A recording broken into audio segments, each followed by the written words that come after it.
Hey there, and welcome to Real Investment News. I'm Mike O'Neill. This morning, the final results for the University of Michigan Consumer Sentiment Index for March was released.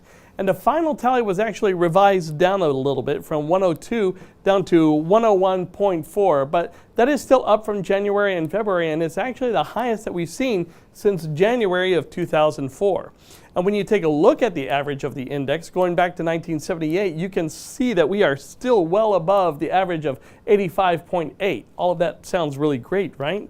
Well, there's something interesting behind the numbers. Now, take a look at the index broken down by the household incomes. The bottom 33% is at 95.3, the middle is at 104.3, the top 33%. But when you actually talk about movement from what this survey found in March, you can see that for the bottom 33%, the sentiment improved 14 points. It stayed even for the middle, but the top 33% of income owners, they were down on it. They dropped a 5.6%. Now, a lot of these concerns comes from the government's trade policies, and that actually overwhelmed their positive reactions to things like the tax cuts.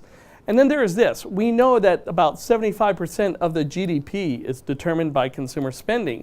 And for a while, the sentiment and the GDP seemed to be moving in concert until after our last recession.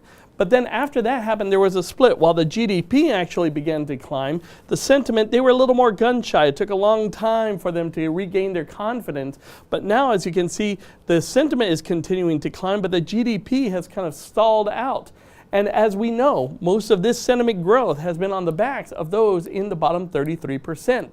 And we already know that they are saving less money every month and getting further into debt. So we're going to have to see which of these two measurements actually blinks first.